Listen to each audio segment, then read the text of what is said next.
मेरे प्रिय आत्मन, आज हम संत कबीर पर चर्चा करेंगे। मेरे कुछ मित्रों ने जो कबीर को मानते हैं, कबीर पंथी हैं, कहा कि कुछ कबीर पर भी बोले।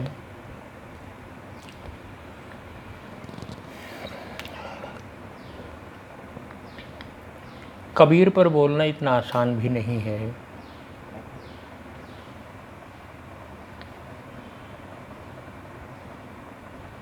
क्योंकि भारतवर्ष में अनेक संत हुए हैं, सैकड़ों संत हुए हैं, एक से एक सुंदर हैं, एक से एक अद्भुत संत हुए हैं भारतवर्ष में। किंतु संत कबीर उन अद्भुतों में भी अद्भुत हैं। कबीर के मुकाबले का कोई संत नहीं है। कबीर का कोई जोड़ नहीं है, कोई उपमा नहीं है। मैं कह सकता हूँ कि जैसे कबीर मूल हैं, जड़ हैं, बाकी संत तो जैसे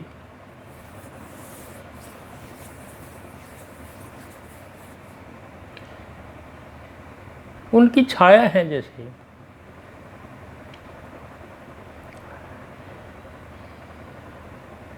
कबीर को जितना उघाड़ते चले जाएं, जितना उघाड़ते चले जाएं, कबीर उतना ही कम पड़ता चला जाएगा।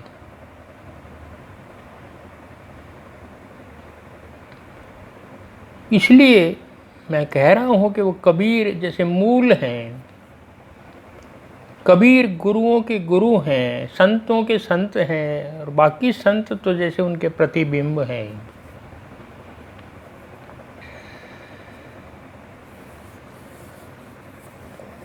कबीर एक आग हैं। सत्य को जानने की जो प्यास कबीर में है, औरों में थोड़ी कम है।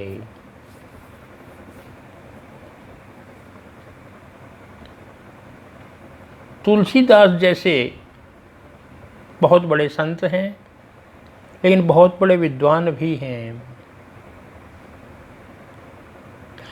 कवि ही नहीं, वो महाकवि हैं। उनको शब्दों का, भाषा का ज्ञान बहुत बहुत अधिक है। शास्त्रों का ज्ञान बहुत अधिक है। किंतु जो आग कबीर में है, वो किसी और संत में देखी नहीं है। और कारण क्या है कि बाकी सबने शास्त्र पढ़े हैं, प्राय वेद हैं, पुराण हैं, उपनिषद है, गीता है, रामायण है, और जाने क्या क्या कितने हैं, पुराण हैं सब। कबीर ने कुछ नहीं पढ़ा, बिल्कुल अंगूठा टेक हैं, निरक्षर हैं। और ये दिखा दिया है कबीर ने, प्रमाणित कर दिया है कि सत्य को जानने के लिए किसी शास्त्र की जरूरत नहीं है। बस एक सच्चा गुरु मिल जाए, सदगुरु मिल जाए, काफ़ी है।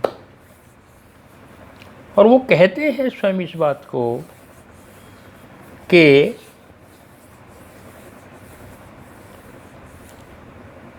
काशी में रहते रहते, काशी तो पंडितों का, विद्वानों का गढ़ है, गढ़ रहा है उन दिनों। उनका राज्य था वहाँ पर विद्वानों का, पंडितों का। काशी विद्वानों की नगरी मानी जाती थी। काशी जैसे प्रमाण पत्र देते थे कि जो यहाँ के विद्वानों ने कह दिया वही सत्य है, ऐसा जैसे प्रमाण पत्र माना जाता था। लोग, मैं जब छोटे थे तो हम सुनते थे, किसी कोई कुछ बोल देता था तो कहते थे तू कौन सा काशी पढ़ के आया है। ये कहावत थी हमारे यहाँ। और कबीर जैसे लोग तो निरक्षर, विद्वता का आसपास भी नहीं, शास्त्र के आसपास भी नहीं, और उसको मैं कह रहा हूँ एक आग है सत्य की। इससे बड़ी बात और क्या होगी, क्योंकि वो स्पष्ट कहते हैं कि तुम कहते कागज की लेखी, मैं कहता आँखिन की देखी। जो भी बोलते थे वहाँ पंडित बहस करते या कुछ भी कहते तो प्राय कहते वेद में ये लिखा है, अमुक वेद का ये मंत्र है, ये प्रमाणित होता है कि ये भगवान है कि नहीं है। अमुक उपनिषद का ये श्लोक है, गीता में ये लिखा है, रामायण में ये लिखा है। जब भी बोलते हो तभी ये कहते हैं कि वो ये कहते हैं, कृष्ण ये कहते हैं, राम ये कहते हैं, अमुक ऋषि ये कहता है, अमुक वेद ये कहता है, अमुक उपनिषद ये कहता है। उनके मुंह से कभी ये नहीं निकलता कि मैं ये कहता हूँ, मैंने जाना है, मैं कहता हूँ। और कबीर इस रूप में बिल्कुल नगद हैं। उनके पास जितना ज्ञान है वो सारा उधार का है। वो ये कहता है और वो ये कहता है, वो सब उधार हैं। कबीर नगद हैं। कबीर कहते हैं, तू कहता कागज की लिखी, कागज पर जो लिखा है वेद शास्त्रों में, तू उसकी पढ़ी लिखी बात कहता है, तेरा क्या है इसमें। मैं कहता आँखिन की देखी, मैंने अपनी आँखों से देखा है, मैंने अनुभव किया है ऐसा। तो जो मैंने अनुभव किया है, तो शास्त्र कहते हैं नहीं कहते, मुझे इससे कोई मतलब नहीं है। मुझे शास्त्रों से क्या मतलब। मैं तो मसी कागज छुआ नहीं, कलम गही नहीं हाथ। न कभी हाथ में कलम उठाई, ना कभी स्याही ली, ना कागज का मेरा कोई मतलब है। मेरा क्या संबंध है। लेकिन लिखा लिखी की बात है, लिखा लिखी की बात नहीं, देखा देखी बात। मैं लिखी हुई बात करता ही नहीं, देखा देखी बात। जो मैंने देख लिया, जो मैंने चख लिया, जो रस मैंने पी लिया, मैं उसकी बात करता हूँ। और उससे बड़ा सत्य और कोई हो नहीं सकता। मैंने गुड़ खा लिया, गुड़ मीठा है, मुझे पता है गुड़ मीठा है, मैंने चख लिया है। अब कितने ही वेद पुराण शास्त्र कहें कि गुड़ कड़वा होता है, तो वो झूठे होंगे वेद शास्त्र पुराण। मैं सच्चा हूँ क्योंकि मैंने चख लिया है। इसलिए मैं कहता हूँ कि कबीर नगद हैं। आश्चर्य होता है, मैं कई बार देखता हूँ बहुत ऐसे संत हैं कबीर जैसे, तो और उसके आसपास से कबीर के शिष्य भी हैं, कबीर के साथ के भी हैं, वो भी प्राय निरक्षर हैं, वो भी देखा देखी बात करते हैं, बहुत हैं।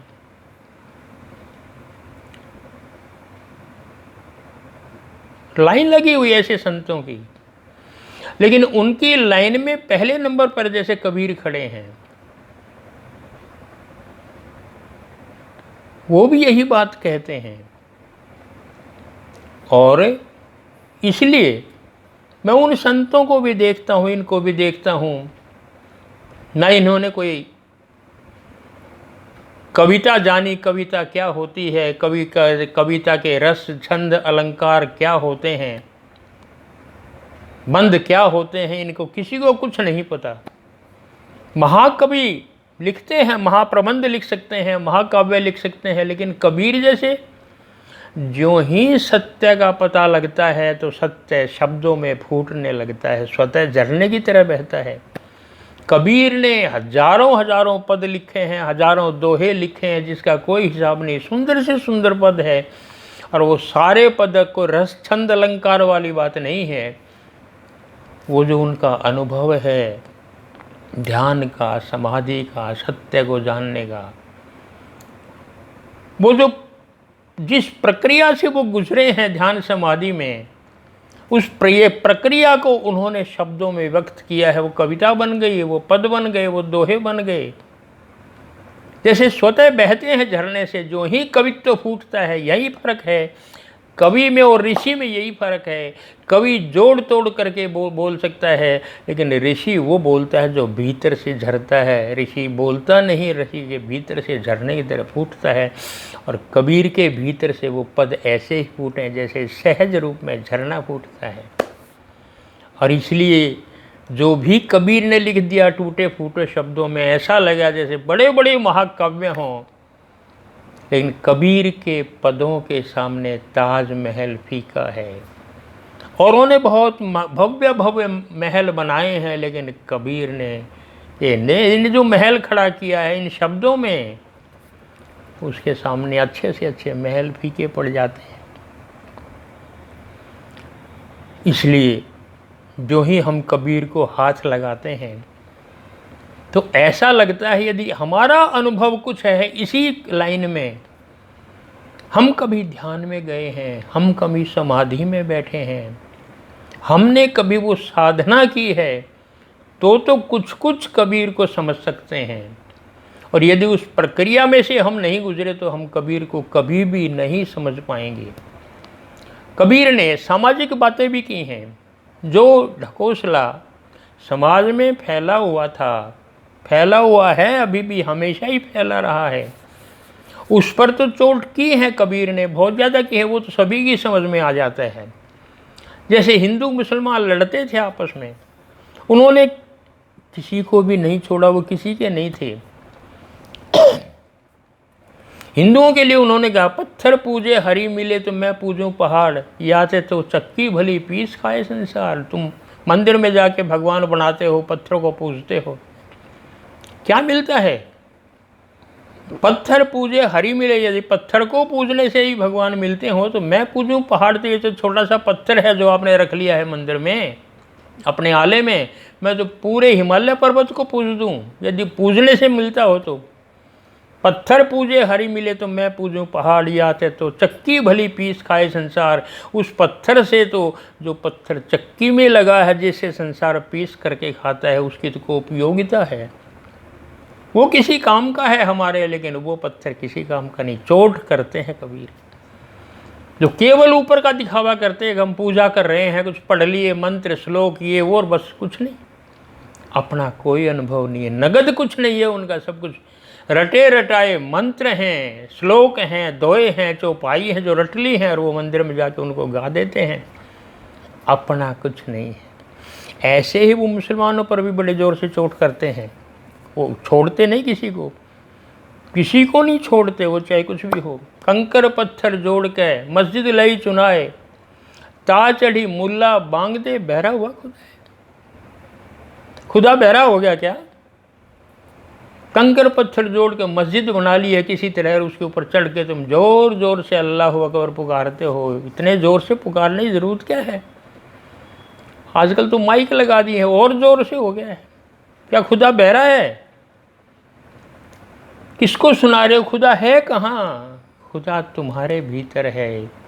खुदा तुम्हारी मौन की आवाज़ सुनता है, मौन की भाषा सुनता है। ज़ोर ज़ोर से चीखने से खुदा सुनता नहीं है, क्योंकि वो तो तुम्हारे भीतर ही है। किसको सुना रहे हो? जो अपने भीतर है उसको इतने ज़ोर से बोलने की आवश्यकता नहीं है। कबीर कह रहे हैं वो बहरा नहीं है, असंख्य कान हैं उसके। तुम नहीं भी बोलोगे, बिल्कुल मौन रहोगे, तो जो भीतर भाव उठते हैं खुदा उसको भी पहचान लेता है। ऐसे कबीर चोट करते हैं। ये सामाजिक चोट है, छोड़ते नहीं किसी को। खूब कहते हैं वो इस रूप में, पोथी पढ़ पढ़ जग मुआ, पंडित भया न कोई, 2.5 अक्षर प्रेम का पढ़े सो पंडित होई। दुनिया भर के पोथी पत्री पढ़ लिए, इतने शास्त्र पढ़ लिए, पर पंडित भया न कोई। कोई वास्तव में कोई पंडित नहीं हुआ। कौन है पंडित? कौन है ज्ञानी? कौन है बुद्ध? वो कहते हैं 2.5 अक्षर प्रेम के पढ़े जो पंडित हो। जिसने प्रेम पढ़ लिया, 2.5 अक्षर पढ़ लिए, प्रेम क्या है, बस उस प्रेम में सब कुछ आ जाता है। 2.5 अक्षर प्रेम के पढ़े सो पंडित हो, वही पंडित है। क्या रखा है पोथी पढ़ने वढ़ने में? सब उधारा है। प्रेम भीतर से प्रकट होता है, प्रेम पढ़ने की चीज़ नहीं है। प्रेम कहीं से आता नहीं है, प्रेम तुम्हारे भीतर होगा तो प्रकट होगा, वो तुम्हारा नगद है। भीतर प्रेम है, वो नगद है तुम्हारा, उसमें उधार का कुछ नहीं है। इसलिए कबीर नगद पर विश्वास करते हैं। जो तुम्हारा है वो तुम्हारा है, जो तुमने चख लिया, जो तुमने अनुभव कर लिया, वो तुम्हारा है, बाकी सब उधार है। इसलिए वो ऐसे जो तथाकथित पंडित हैं, ज्ञानी हैं, शास्त्री हैं, उन पर बहुत चोट करते हैं। और फिर काशी तो ऐसा ही स्थान ही ऐसा था वो तो। वहाँ तो सारे एक कमाल था कि वहाँ तो बस भाग लो काशी में, वहाँ सब कुछ मिलेगा। और भाग लो का अर्थ क्या है कि बाहर से सारा वस्त्र पस्त्र जो भी है वो बदल लिया करते थे, भीतर का नहीं। उस पर बड़ी चोट करते हैं, बड़ी बड़ी जटा जूट धारण कर लिए हैं। केसन कहा बिगारिया जो मुड़े सो बार, तुम इन केशों ने, इन बालों ने कभी आँखी का दूध लगाते हो, इनको जटा जूट में बांधते हो, जोड़ते हो, जाने कितनी तरह से, यहाँ का और यहाँ का। इन्होंने तुम्हारा क्या बिगाड़ा है? परमात्मा ने तुम्हें कितने सुंदर केश दिए हैं, क्यों मूडते फिरते हो उनको? केशन कहा बिगाड़िया जो मूडे सोबार, मन को काहे न मूंडिए जा में विषय विकार। अपने मन को मूंडिए, जा में विषय विकार, इसमें इतने विकार भरे पड़े हैं, अरे अपने मन को मूंडिए, मन को झकझोरिए, केशों को नहीं। इन्होंने तुम्हारा क्या बिगाड़ा है? इनसे क्या होगा? ज्ञान क्या केशों से आएगा? खूब चोट करते हैं वो, छोड़ते नहीं किसी को भी। और ऐसे ही चाहे हिंदू हो मुसलमान हो, कोई माला लिए फेरा है, राम राम राम कर रहे हैं, मन पता नहीं कहाँ है। माला फेरत जग जग मुया, गया न मन का फेर। माला फेरत जुग भया, युग बीत गया है माला फेरते फेरते, सालों हो गए हैं माला फेरते फेरते। कितनी बार राम कहना है, राम नाम गिन रहे हैं। माला फेरत जुग भया, गया न मन का फेर। मन का जो फेर है वो जाता नहीं, माला फेरते रहते हैं। मुख्य बात तो मन की है, मन बदले। इन माला फेरने से कुछ नहीं होता, इसलिए वो बार बार कहते हैं कर का मन का डारिक है, मन का फेर। मन में जो फेर है, मन में जो जुड़ाव है, मन में जो गांठें पड़ी हुई है, मन में जो मैल है, उसको फेर, उसको साफ कर। इन मालाओं में क्या रखा है? बड़ी चोट करते हैं, और सीधी चोट करते हैं, सीधी चोट करते हैं। वो किसी से नहीं डरते, क्योंकि वो नगद हैं।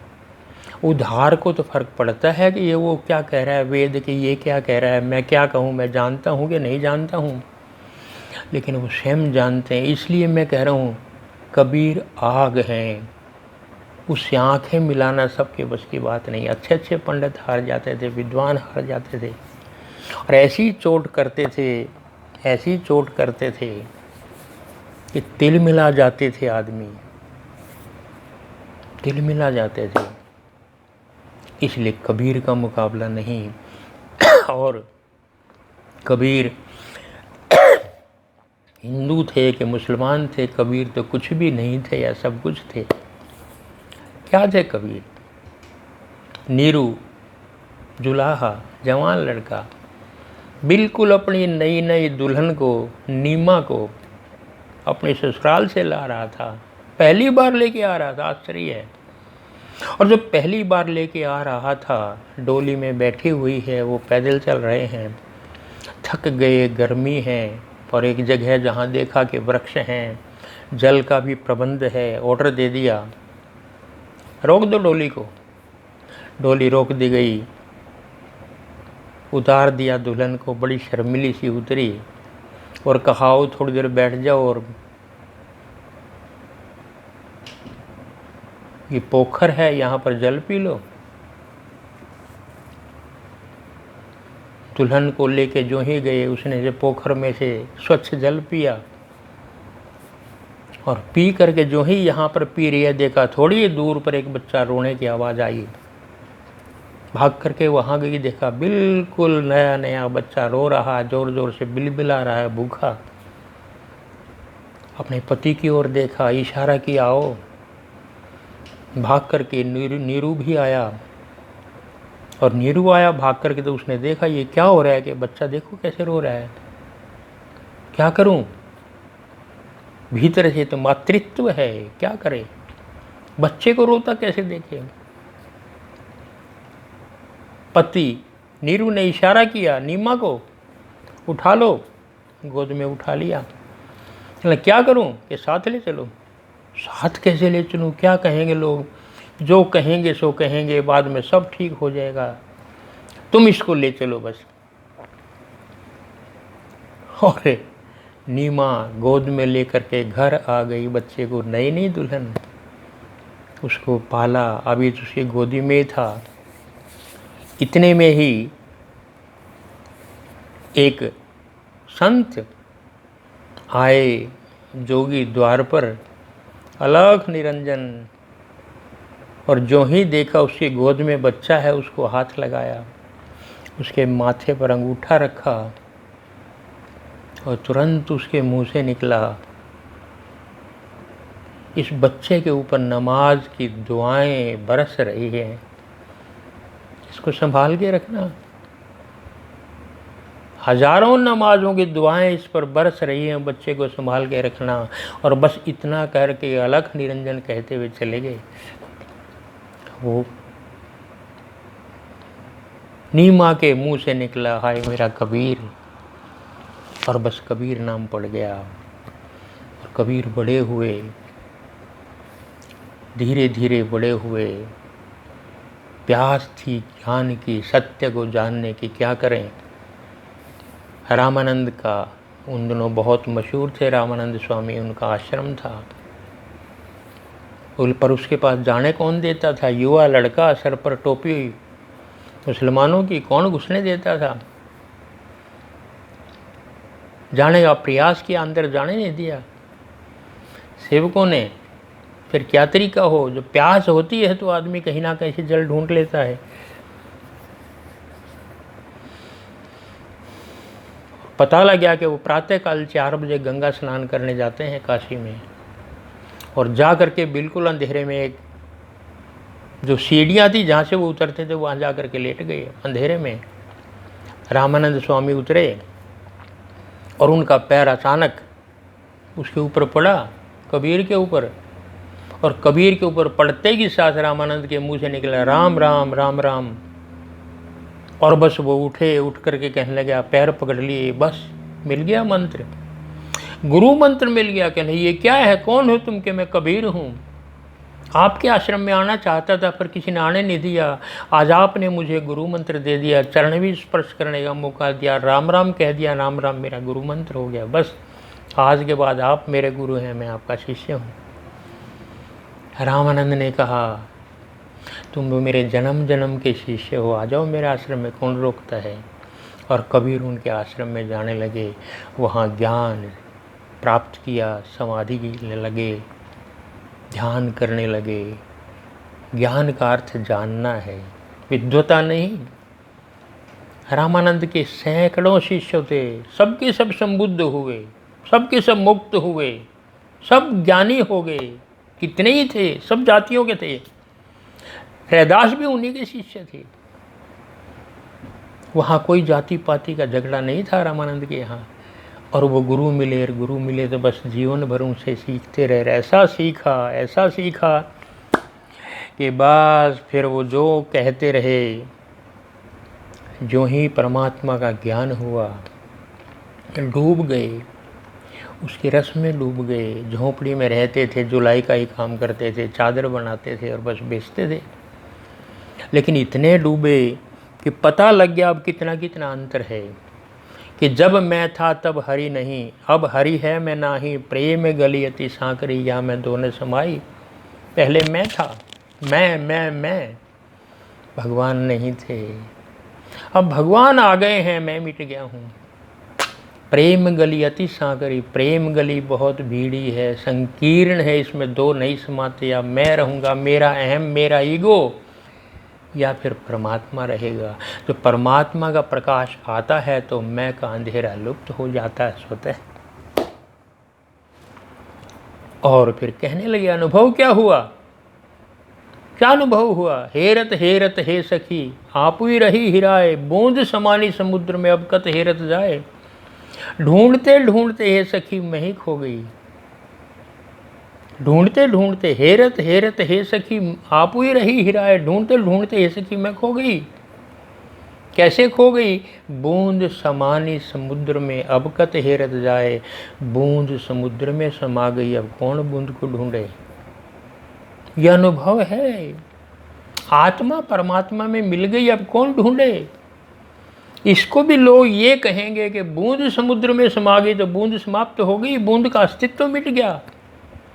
नहीं, कबीर का अनुभव कहता है बूंद मिटी नहीं, सागर में मिलकर के बूंद ही सागर हो गई है। आत्मा मिटी नहीं, आत्मा परमात्मा में मिलकर के आत्मा ही परमात्मा हो गई है। ये अनुभव है। और कुछ दिन के बाद फिर मुझे लगा कि ये तो गलत कह दिया थोड़ा सा। एक और दोहा कहा उन्होंने, एक और दोहा कहा, बहुत सुंदर दोहा कहा उन्होंने। बूंद समानी समुद्र में, ये जाने सब कोई, समुद्र समाना बूंद में, बूझे बिरला कोई। कहना बूंद समानी समुद्र में, ये तो सब जानते हैं, मैंने भी कह दिया। ये आत्मा परमात्मा में जाकर के मिल गई। बूंद समानी समुद्र में, ये जानत सब कोई, लेकिन समुद्र समाना बूंद में, बूझे बिरला कोई। बूंद समुद्र में नहीं समाई, समुद्र ही बूंद में समा गया है। पहले हो सकता है अहंकार की भाषा हो कि आत्मा ने इतनी प्रगति की है ध्यान समाधि में कि आत्मा ने परमात्मा को पा लिया है या परमात्मा में मिल गई है। नहीं, ऐसा नहीं हो सकता। परमात्मा की ही कृपा है कि वो आत्मा में आकर के मिल गया है। समुद्र समाना बूंद में, समुद्र ही बूंद को लेके गया है, समुद्र बूंद में समा गया है। यह बहुत गहरे अनुभव की बात है। बूंद कहीं पड़ी है, कैसे जा सकती है समुद्र में?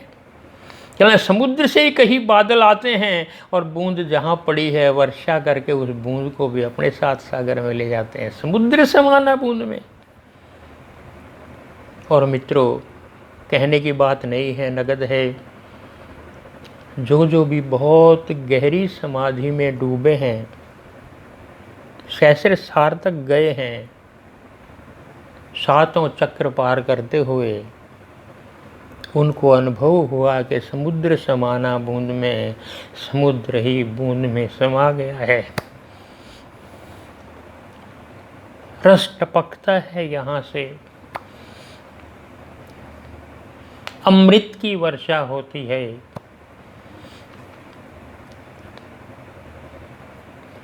जिन्होंने उस अमृत को चखा है वही जानते हैं। कहने से कुछ नहीं होता, कितना ही कह लीजिए। कबीर को यूनिवर्सिटीज में पढ़ाते हैं, बड़े बड़े प्रोफेसर पढ़ाते हैं, पीएचडी की है कितनों ने, और जो अर्थ करते हैं वो केवल शब्दार्थ ही होता है। बिना उस प्रक्रिया के गुजरे, बिना स्वयं के अनुभव के कबीर को कौन जान सकता है? कौन से शब्द ऐसे हैं जो व्यक्त कर सकें कि समुद्र समाना बूंद में? कौन बता सकता है? संसार की कोई भाषा इसको व्यक्त नहीं कर सकती।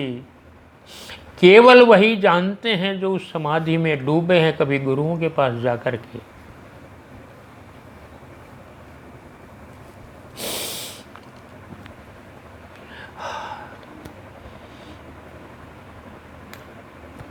शब्द मैं इसलिए कह रहा था, कबीर के ऊपर बोलना बहुत कठिन है।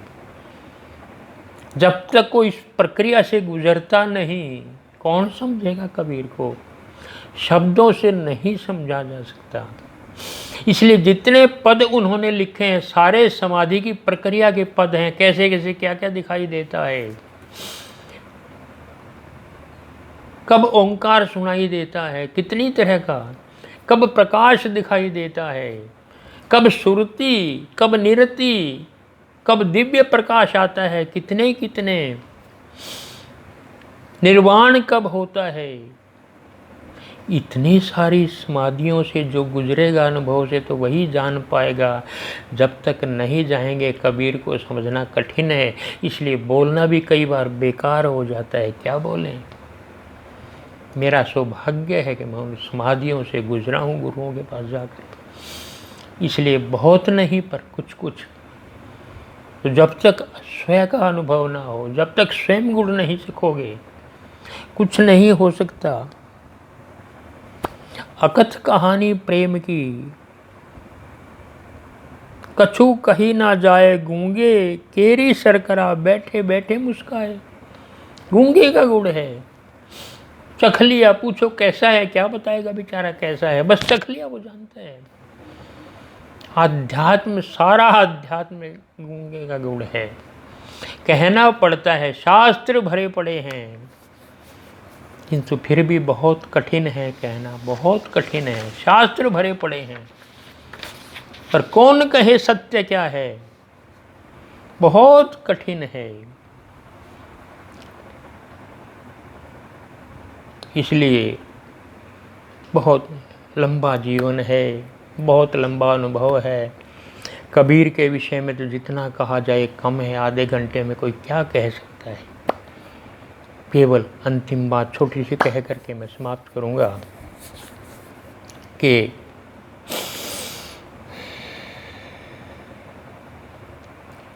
कबीर को बताया गया था कि एक प्रचलित है कि जो काशी में आकर के मरता है उसको मुक्ति प्राप्त होती है। और पूरे भारत, सारे राज्यों के जितने बूढ़े बूढ़े थे, बुढ़िया बुढ़िया थे, आकर के काशी को घेर लिया। सब काशी में भर गए बूढ़े के यहीं मरे तो मुक्ति हो जाएगी। कबीर ने कहा ये क्या है, मुक्ति या मोक्ष कर्मों से मिलती है कि काशी में मरने से मिलती है? काशी शिव की नगरी है, तो क्या यहाँ मर जाओ तो मुक्ति मिल जाएगी चाहे कितने पाप किए हों? कबीर तो नगद थे, सुनी सुनाई थोड़ा ही कहते थे। कबीर ने कहा अच्छा इसके बारे में ये मशहूर है कि जो काशी में मरेगा मुक्त हो जाएगा कि हाँ, तो फिर ऐसी कौन सी जगह है जहाँ कुछ और कहते होंगे कि यहाँ से केवल 12 किलोमीटर एक मगहर गांव है, मगहर कहते हैं, वहाँ जो मरता है वो गधा बनता है अगले जन्म में। कबीर ने कहा ठीक है, वहीं मर के देखेंगे, फिर गधा ही बन जाएंगे। और अपना टांडा टंडीरा, अपनी सारी झोंपड़ी उठा करके मगहर गांव में चले गए। इतने क्रांतिकारी थे कबीर, और वहीं जा कर के मरे। और वहाँ भी झगड़ा हुआ। कहते हैं मुसलमान कह रहे थे कि हम इसको दफनाएंगे, हिंदू कह रहे थे हमारा हिंदू था हम तो इसको जलाएंगे। और कह रहे हैं कि कफन चादर उगाड़ कर देखी तो वहाँ फूल थे। कबीर फूल ही हैं, कबीर फूल हैं। अब फूल रह गए हैं, सुगंध तो उड़ गई है। हिंदुओं में अभी भी जब जला दिया जाता है मुर्दा, जब उसकी हड्डियां उठाई जाती हैं थोड़ी बहुत टुकड़े, तो उसको फूल कहते हैं। और फूल का अर्थ यही है, जो तोड़ दिया पेड़ से रह गया वो फूल ही रह गए हैं। फूल में जो सुगंध थी वो तो उड़ गई है। ज्ञान की सुगंध उड़ गई है, सत्य की सुगंध उड़ गई है।